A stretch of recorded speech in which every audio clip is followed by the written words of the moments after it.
Ever wonder why you react a certain way, especially when you're under pressure? Well, today we're diving deep into your mind's secret bodyguards, these unconscious protectors that are, believe it or not, shaping your life every single day without you even knowing it. Let's get into it.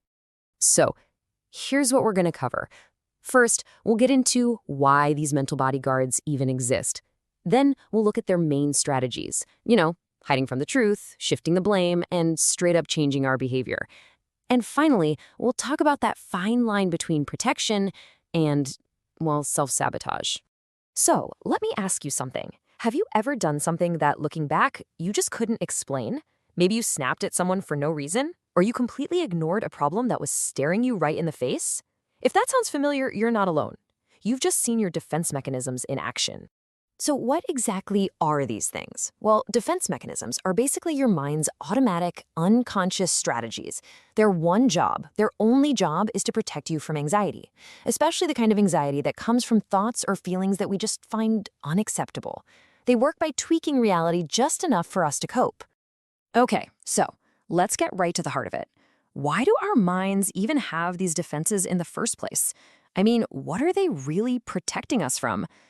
Well, if you go back to Freudian theory, it all boils down to an internal fight. Just picture this battle raging inside of you. On one side, you've got your raw, primal desires, what Freud called the id.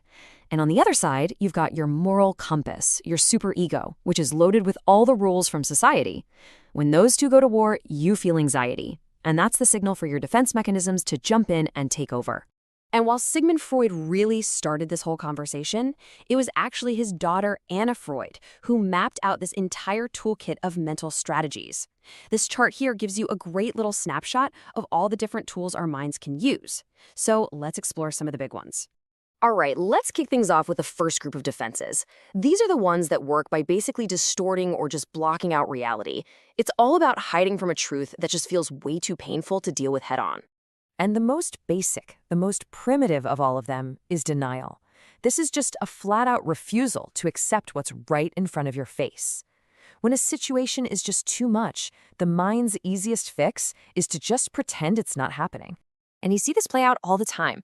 Think about a student who swears up and down they're ready for a final exam, even though they haven't cracked a book. Or a husband who just refuses to see all the obvious, glaring signs that his wife is cheating. In both situations, the truth is just too painful, so the mind says, nope, not real. Now, a slightly more subtle cousin of denial is repression. Anna Freud had a great name for this, motivated forgetting. And the key word here is unconscious.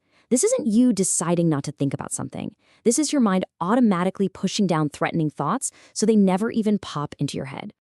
But here's the kicker. Those thoughts don't just go away. They get shoved down into your unconscious, but they can still cause anxiety and affect your behavior.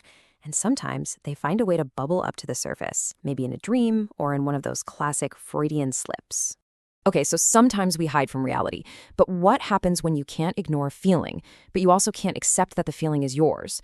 Well, that brings us to our next set of defenses, the ones that work by shifting our feelings onto somebody or something else. First up, we have projection. Now, this is a really fascinating mental trick. It's where your mind takes its own unwanted feelings and literally pins them on another person. It's like seeing your own worst traits in everyone else but you.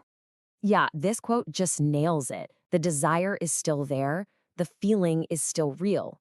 But in your mind, it's not yours anymore. It's theirs. And this is a perfect illustration of how it works.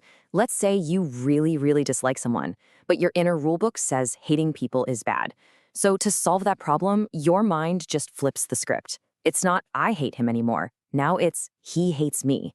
Same feeling, different owner. And poof, your anxiety's gone. Next up is displacement. This happens when you have a really strong feeling, usually anger, but you can't take it out on the actual source. So what do? You redirect it. You find a safer, usually powerless substitute target to dump it on. So we've seen hiding and we've seen shifting. This third group of defenses is all about channeling those unconscious feelings into actual real-world behaviors, sometimes in pretty destructive ways, and sometimes, surprisingly, in really constructive ones. This slide shows a fantastic side-by-side of two ways the exact same feeling can go. On one hand, you've got displacement. The classic, your boss yells at you, so you go home and kick the dog. It's a totally destructive release. But on the other hand, you have sublimation. This is where you take that exact same frustration and you channel it into something productive or even beautiful, like an intense workout, a passionate song, or a major breakthrough at work. Then you've got this really weird one, reaction formation. This is so counterintuitive, it's when you don't just deny a feeling, you actively behave in the exact opposite way. Anna Freud called it believing the opposite, and it often shows up as this over-the-top, almost compulsive behavior. The examples here are pretty unforgettable. For instance, someone struggling with deep-seated aggressive urges might become a very vocal, almost exaggerated pacifist. And in one of his most controversial arguments, Freud suggested that extreme homophobia could actually be a reaction formation, a defense against one's own repressed homosexual feelings. The idea is that the outward hate serves to convince yourself and everyone else of the opposite. And finally, there's regression. When life gets too stressful, the mind can literally retreat to an earlier, more childish stage of development where things felt safer. Think of a little kid who, after a scary experience, suddenly starts sucking their thumb again. That's a retreat to a time of comfort. Okay, we have covered a lot. It's pretty clear that these mechanisms are a huge part of how our minds work. But here's the thing, they're a total double-edged sword. Yes, they protect us, but they can also hold us back. And that's really the key takeaway here. Using these defenses is totally natural and normal. It's how we get through tough times. The problem is when they get out of proportion, when they become our default way of dealing with everything. When that happens, they stop being a shield and they start being a cage, leading to some really serious issues. So that brings us to the final thought. As you go about your day, maybe just pay a little more attention to your own reactions, your own little excuses. You might just catch a glimpse of your secret bodyguards at work, which makes you wonder, which of these bodyguards are working for you?